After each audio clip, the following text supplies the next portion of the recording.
Make no mistake, 2024 was a difficult year for Kyiv. The Russians attacked relentlessly, advancing slowly but steadily until they gained control of almost 4,000 square kilometers of Ukrainian territory. Okay, it's true, it's not that much. It is roughly equivalent to almost the metropolitan area of Los Angeles in the United States. In total, we're talking about approximately 0.66% of the entire area of Ukraine. And what's more, to achieve this advance, the Russians have had to suffer unspeakably. Casualties number in the tens of thousands of troops, hundreds of thousands of troops in 2024 alone. But no matter, despite everything, it was a complete turnaround in the war. In fact, the months of October and November were two of the 3 months in which the Russians gained the most territory since they unleashed their invasion in February 2022. The other month that completes Moscow's podium was precisely March 2022. So obviously this is not good news. Of course, on this occasion, we aren't going to deal with trenches and front lines, but with this other change.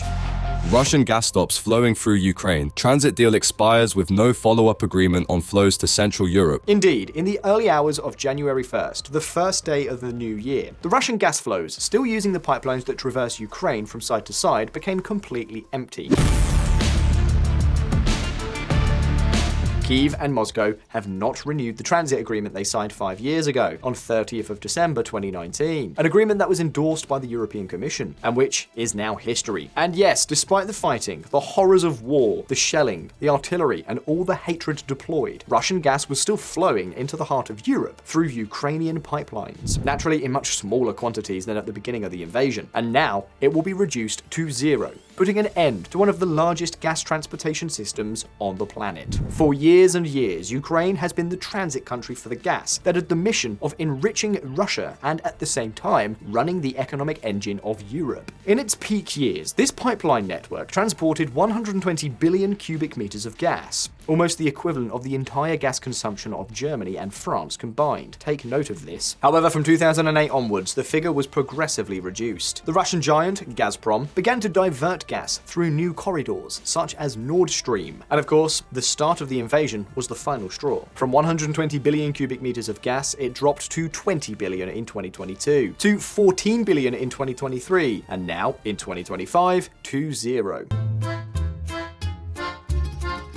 And VisualPolitik community, this was one of the last 2 routes that still carried Russian gas to the very heart of the European Union. It is a relationship that is not exactly new. It began more than half a century ago, when Moscow was still the capital of the Soviet Union and Russian nuclear submarines flew the red flag. Back in the 1970s, the Red Empire needed money and goods of all kinds, while the Federal Republic of Germany was eager to find cheap energy. And that gave rise to the miracle. Neither the Cold War nor ideological differences mattered. In this case, business came first. From that moment on, Russian gas served to feed the European economy, and particularly its biggest economic engine, that is, the powerful German industry. And so it was until 2022, when Putin's invasion changed absolutely everything. But we already know all that. The point now is that with the start of 2025, the European Union has suddenly lost around 5% of all its gas imports, which doesn't seem like much, until we take into account that this outage has occurred in the middle of winter, and that the gas supply market is not exactly oversupplied at the moment. So taking all this into account, I think you can imagine the result, right?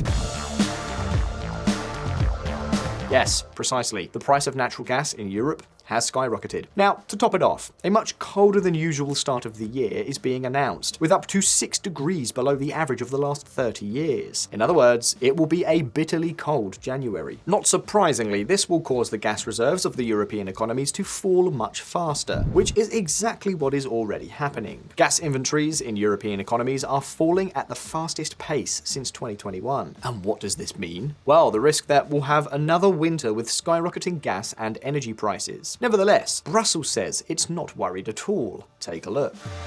European gas infrastructure is flexible enough to provide gas of non-Russian origin to Central and Eastern Europe through alternative routes. Now, is this really the case, or are they trying to convince themselves? VisualPolitik community, in just a moment, we're going to look at what exactly the consequences of definitively terminating the passage of Russian gas through Ukraine have been. But I'll tell you in advance that the countries most affected are Austria, and especially Moldova and Slovakia, which is exactly what explains why the Slovak Prime Minister, Robert Fico, who, by the way, does not not get along well with Zelensky, traveled to Moscow on 22nd of December to meet with the Russian neo-Tsar and to try to renew this agreement. And incidentally, of course, to criticize Ukraine. As if it were normal that they would continue to lay the bed for the Russians to make a $1 million business to finance the missiles with which they then attack Ukraine itself. Crazy. Well, Fico went to criticize and also to threaten to cut off the Ukrainians' electricity supply from Slovakia, which forced Poland to come to Kyiv's aid once again. In short, a huge rigmarole that, in any case, has contributed once again to breaking the image of unity that Europe is putting on regarding the Russian aggression against Ukraine. And you know that Orban, Fico, and all their acolytes tends to go rogue. The truth, at this point, it's not clear what on earth these two countries are doing in NATO, but okay, I know, that's another story. Putin meets Slovakia's Fico in rare visit by an EU leader since Ukraine invasion. Be that as it may, the truth is that both the Slovakian government of Fico and the Hungarian government of Viktor Orban have tried by all means to push for this transit agreement to be renewed and for Russian gas to continue to flow through the enormous gas channel that has been Ukraine's network up to now. The Hungarian move, by the way, is basically a chance to confront Brussels, Washington, and to defend Russian interests. Because, really? The truth is that this story is neither for them nor against them. For some time now, at least since September 2023, practically all the Russian gas that reaches Hungary does not come via Ukraine, but via Turkey through the Turk Stream. The Turk Stream is a strategic pipeline of just over 900 kilometers that transports natural gas from Russia to Turkey and southern Europe. This pipeline has a capacity of just over 30 billion cubic meters of gas per year and was developed, naturally, by Gazprom, the Russian state gas company, and crosses the Black Sea connecting the Russian coast at Anapa with the Turkish coast at Kyiv. It was intended to supply Turkey, Serbia, Hungary, Bulgaria, and all countries in the area that have good relations with Moscow.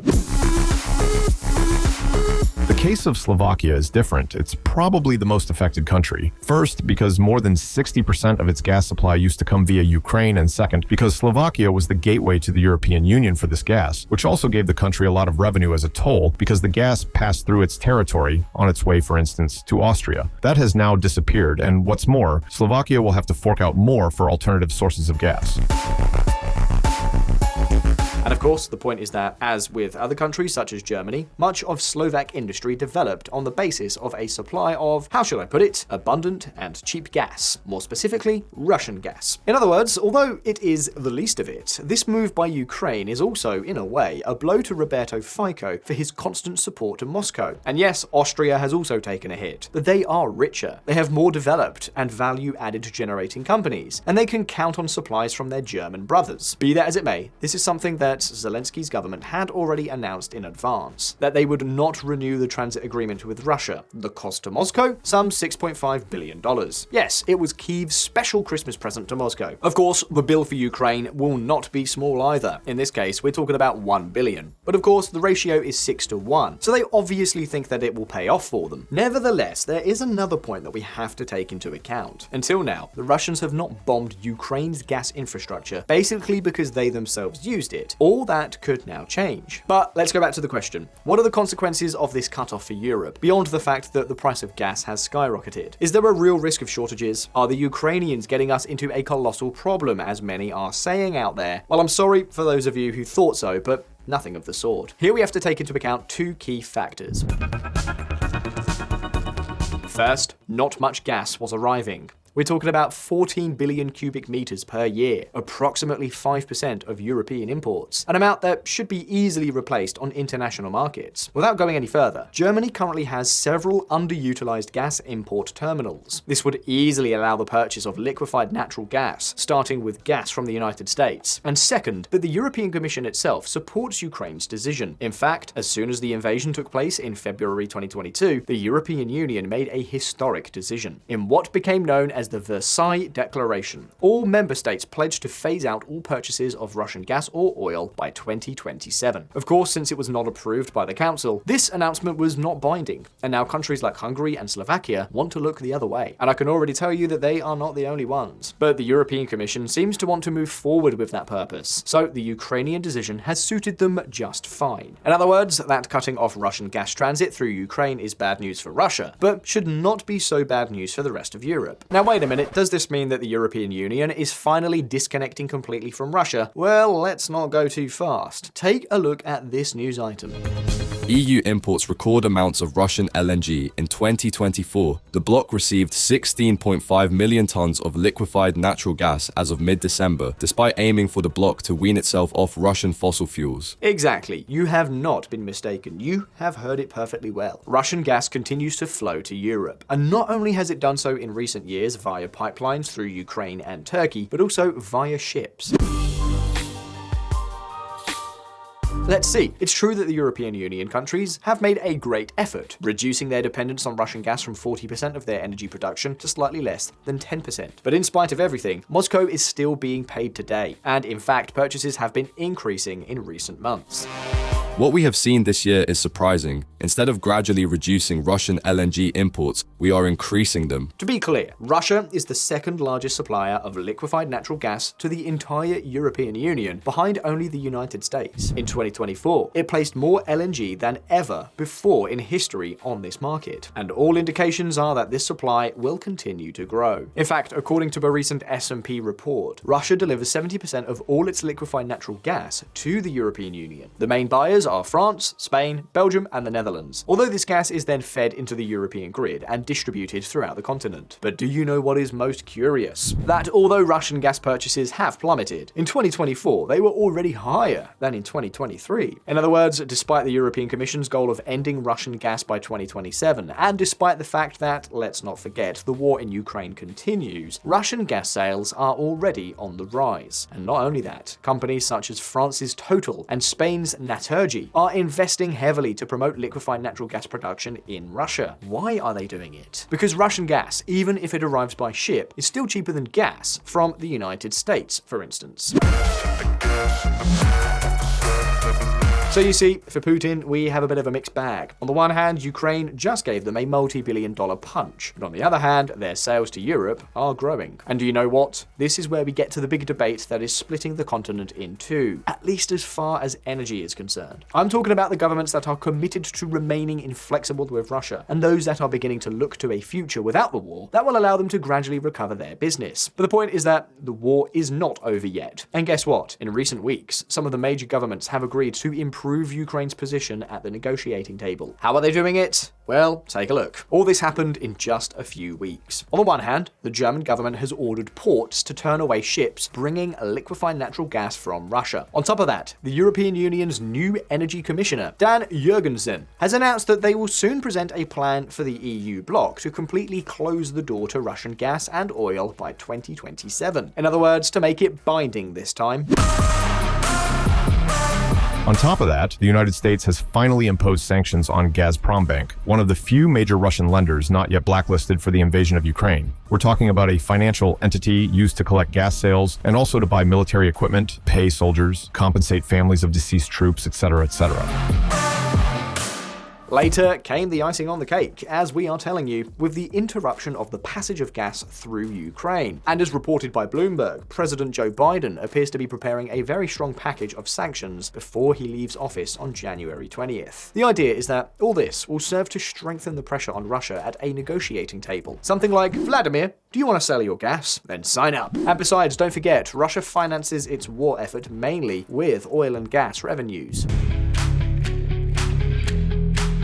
Let's see, things are never going to go back to where they were. We have told you that many times here on VisualPolitik, and make no mistake about it. The European Union's new strategic gas partner is the United States. In fact, Trump is demanding that European countries buy more oil and gas from them to offset part of the trade surplus that European economies have with the United States. A trade surplus that is well over $100 billion.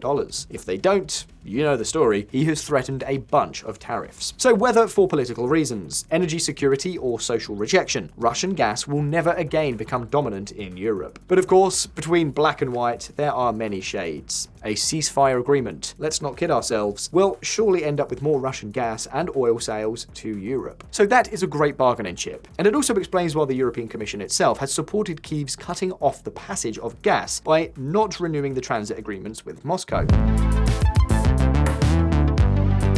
So, to summarize, Putin just lost more than $6 billion per year. In return, he will probably seek to sell more liquefied natural gas, which is likely to make the impact of Ukraine's decision more limited for everyone. But that does leave the door open for a path that is cheaper and more advantageous for all to be re-established in the future. At the same time, the United States is going to permanently replace Russia as the #1 energy partner of Europe. In fact, another recent S&P report states that the United States will double its natural gas export capacity in the next 5 years, which will increase its GDP by nearly $1.3 trillion by 2040 and generate hundreds of thousands of jobs. Yes, it seems that this time those of you who are watching us from the US have won the game in all aspects. This is exactly how things stand. Of course, on top of everything that we've told you about in this video, we have to add the latest Ukrainian offensive in Kursk, which pursues the same goals: to improve the position at the negotiating table. These are the two cards that Kyiv is using at the start of 2025. The question is, do you think the steps we're telling you about are enough to put pressure on Putin? What would you do with Russian gas? Leave us your ideas in the comments and let's start a debate. And of course, if you found this video interesting, like and subscribe to the channel. You'll be helping us out a lot. Thank you so very much for being there. All the best. I'll see you next time.